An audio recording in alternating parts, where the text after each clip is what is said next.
Good evening. I still can't know it's evening. I was going to say good afternoon, but it's not afternoon anymore. Although I am a little bit early, but it is still already evening. So good evening. How are you? I'm hoping you're doing well, that you had a great day. Good. So today, last Monday we talked about judging just a little bit at the end, and we were talking about becoming aware and then not judging people. Okay, so I thought today we would delve further into why judging people is not good. Okay, all right. Why judging people is really about you, not them. It says it's easy to judge, it's more difficult to understand. Understanding requires compassion, patience, and a willingness to believe that good hearts sometimes choose poor methods. Through judging, we separate. Through understanding, we grow. And this is a quote from Doe Zantamata. And actually, this is taken from a blog post from Tiny Buddha, and it's a blog post written by Sophie Lauren Hellstrom. And she actually relates her story about herself, an experience she had with her partner that helped her to realize why judging isn't good. Okay? It says, she was sitting at the dinner table with her partner and some friends, and everybody was interacting and talking to each other except her partner. And that made her very uncomfortable. She says, usually when it's just the two of them, he was very talkative, and he knew his opinions, and he wasn't afraid to speak his mind. So when they got home, she says she was very irritated and annoyed because he didn't say anything while they were at dinner. And she says she wanted to lecture him. She wanted to tell him that he was rude, that because he wasn't interacting at the social gathering, that it's weird to do that, and couldn't he behave, and it was very sloppy, and what's wrong with him, and what's his problem. That's what she wanted to say, okay? But instead she says, I didn't say those things to him. Instead, I allowed what had happened to sit with me for a few days. Slowly, she says, I started turning that finger that was pointing at him toward myself. Maybe this was not all about him, but had something to do with me. So that's when it struck her, she says. He wasn't having a problem. I was. That's when she realized that her upbringing had given her certain values and truths about relationships and social interactings. And she says because her partner wasn't acting in accordance with what she had been taught, she judged him. I had in my mind, she says, labeled him as rude, boring, and self-conscious. But she says, now 8 years later, I know that my husband, they got married, was quiet during that dinner because he needs more time with new people before he's fully comfortable. That he cared deeply about her and her friends, but he was just showing it in a different way. Right? He was more comfortable with people that he knew rather than strangers, right? And she didn't realize that. But she says, when I understood this, I knew that my judgment really had nothing to do with him. It was all about me. That insight not only brought me more compassion, she says, but it brought a new perspective and new values that made my life better. And there are certain steps that she followed, she says, and she wanted to give us those. So I'm going to go through them with you, and hopefully it'll help you to realize why we shouldn't judge, or why it is that you judge or I judge, right? Okay. So first she says, identify. What judgment do you make about someone? The first step is to be aware of the judgments you make about other people. Often judgments include a feeling of being superior, that you know or behave better than other people. And just becoming aware of those judgments that you're making without judging yourself for that, okay? That is the first step in transforming the judgment. So become aware of when you judge, but don't be hard on yourself because you are judging, because you're now trying to figure out why are you judging. You're trying to become aware of your habits, right? Okay. So that's the first step. Identify, what do you make What judgment are you making about someone else? Do you feel you're better than them? That you know more? Okay. All right. The second step is ask yourself, how should this person be instead? In a specific, whatever the situation is, ask yourself how you think the other person should be or act instead. According to you, what's the best behavior in the situation? It says be honest with yourself and write exactly what comes to mind. Don't hold yourself back. So when you're getting ready to judge someone, ask yourself why. What is it about them that's irritating you or whatever? Then how should they act so that you won't be irritated? How should they be dressed? How should they talk?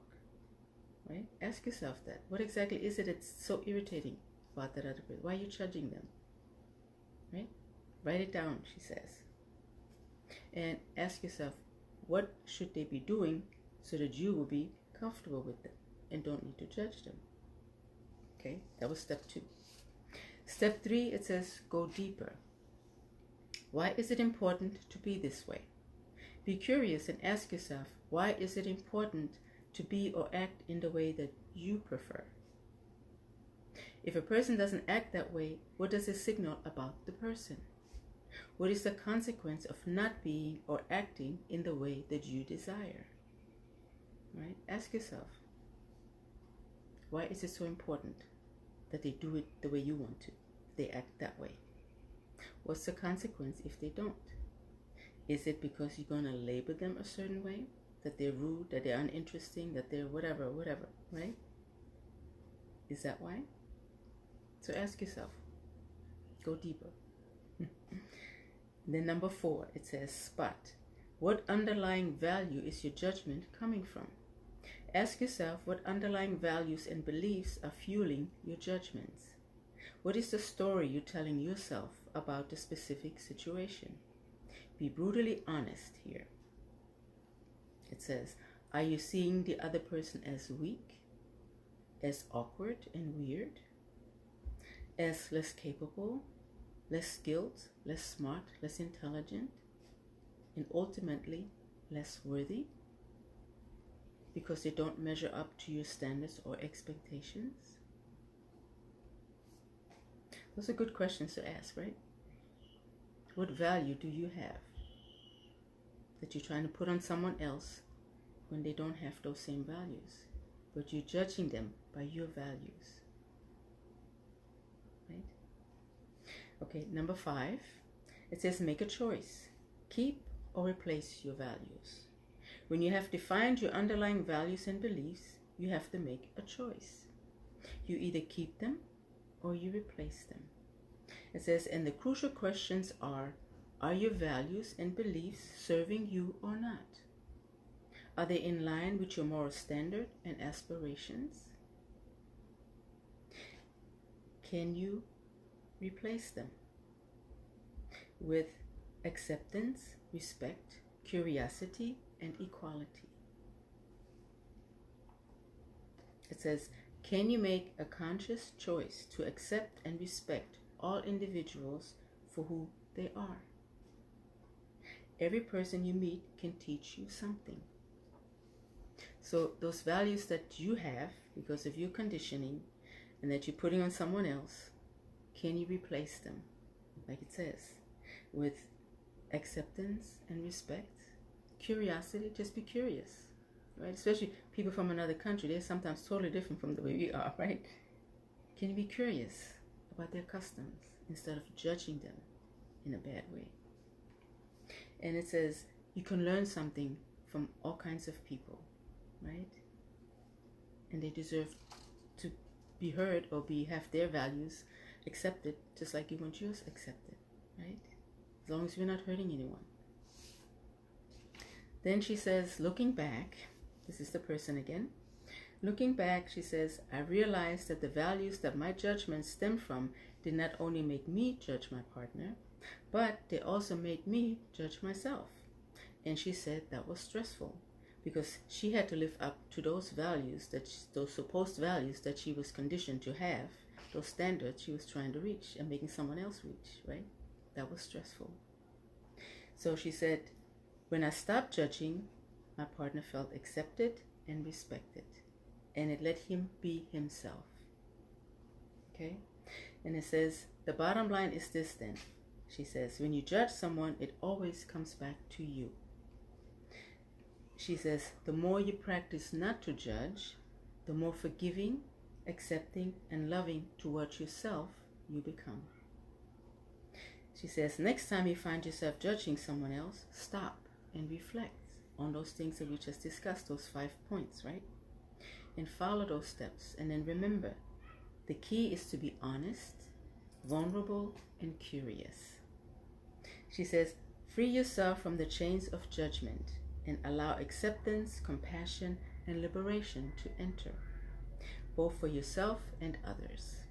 And she says, you got this. And of course we do. We got this, right? We learn from others, just like we're learning from her now. And I thought it was so nice that she gave her experience. Because she could have thought that's too embarrassing, right? But she gave her experience and how she learned, step by step, what she did. Okay?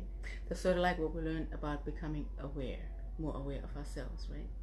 Follow the steps, self-reflect, and things like that. So she says, ask yourself, what values do you have that you're trying to put on someone else, right? What if it was the other way around, right? So it's always good to go over and learn lessons from even other people, right? So I thought that was a good lesson for you and me. So I hope you take it to heart, because we're all guilty of judging. It just automatically comes into our mind sometime, right? Because someone is dressed different. Oh, I don't like that. Why is he looking like that? She, right? I've done it, yes. And I had to learn that sometimes, the people, I gave the wrong judgment. They weren't at all like I thought they were, right? And I'm sure you've been across that too. Okay, so I thought that was a good lesson. So thank you for watching.